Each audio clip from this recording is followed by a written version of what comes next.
Kasaragod endosulfan ദുരിതബാധിതർ ജില്ലാ കളക്ടറെ ഉപരോധിച്ചു. എൻഡോസൾഫാൻ പാക്കേജിൽ ഉൾപ്പെടുത്തി 1031 പേർക്ക് സഹായം അനുവദിക്കുമെന്ന പ്രഖ്യാപനം നടപ്പിലാകാത്തതിൽ പ്രതിഷേധിച്ചായിരുന്നു സമരം.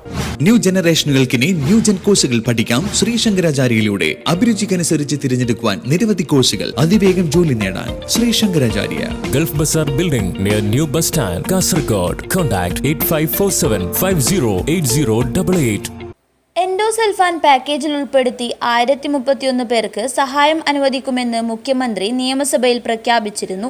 പക്ഷേ വർഷങ്ങൾ കഴിഞ്ഞിട്ടും നടപടിയൊന്നും ഉണ്ടായില്ല. ഇതിൽ പ്രതിഷേധിച്ചാണ് കാസർഗോഡ് ജില്ലാ കളക്ടർ കെ ഇമ്പശേഖറിനെ കാണാൻ ദുരിതബാധിതർ നേരിട്ട് എത്തിയത്. ഉറപ്പ് നൽകപ്പെട്ട വാഗ്ദാനങ്ങൾ പാലിക്കപ്പെടുമെന്ന് കളക്ടർ രേഖാമൂലം അറിയിക്കണമെന്ന് സമരക്കാർ ആവശ്യപ്പെട്ടു. റിപ്പോർട്ട് കിട്ടിയില്ല, മുകളിലോട്ട് ഇനിയും അയക്കണമെന്ന്. നമുക്ക് ഇനി വെയിറ്റ് ചെയ്യാൻ സമയമില്ല, കാരണം ആരോഗ്യമില്ല, ആർക്കുമില്ല. ഇവിടെ വന്നവരെല്ലാം ഒന്ന് ജസ്റ്റ് ഒന്ന് കണ്ടാൽ അറിയാം.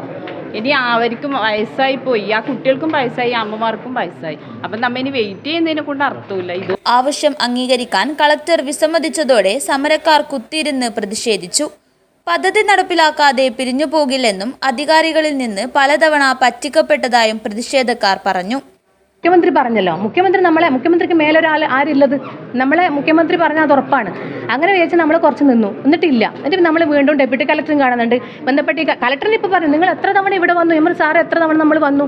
ഈ കളക്ടർ നമ്മൾ പോയി കണ്ടപ്പോൾ അവർ പറയുന്നത് ഇങ്ങനെ പറഞ്ഞു, ആദ്യം 1031 പേർക്കും ചികിത്സ നൽകുമെന്ന് പറഞ്ഞു. ഇതിൻ്റെ ചികിത്സയ്ക്ക് വേണ്ടി പോയപ്പോൾ ചികിത്സ തരാൻ പറ്റില്ല പറഞ്ഞു.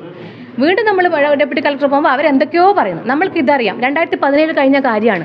നിരന്തരമായ സമരങ്ങളുടെ കുറച്ച് പേരെടുത്ത് 2019 511 കുട്ടികളെടുത്തിട്ട് ബാക്കി വരുന്ന 1031 പേരെ എത്രയും പെട്ടെന്ന് എടുക്കുന്നു. ഇതേ മുഖ്യമന്ത്രി വാക്ക് തന്നിട്ട് വീണ്ടും നമ്മൾ സമരം ഇങ്ങനെ തന്നെ. 2024 മുഖ്യമന്ത്രി 1031 പേർക്ക് സഹായം നൽകുന്നത് സംബന്ധിച്ച് നിയമസഭയിൽ പ്രഖ്യാപനം നടത്തിയത്. ദുരിതബാധിതരുടെ സൗജന്യ ചികിത്സ, പെൻഷൻ, ആംബുലൻസ് പരിരക്ഷ, പ്രശ്നങ്ങൾ പരിഹരിക്കുന്നതിനായുള്ള സെൽ യോഗങ്ങൾ തുടങ്ങിയവ അടിയന്തരമായി പുനഃസ്ഥാപിക്കുമെന്നായിരുന്നു വാഗ്ദാനം. എന്നാൽ നാളിതുവരെയായും നടപടി സ്വീകരിക്കാത്തതിനെ തുടർന്നാണ് എൻഡോസൾഫാൻ ദുരിതബാധിതർ ജില്ലാ കളക്ടറെ ഉപരോധിക്കുന്നതടക്കമുള്ള പ്രത്യക്ഷ സമരത്തിലേക്ക് കടന്നത്. News bureau, Kasaragod.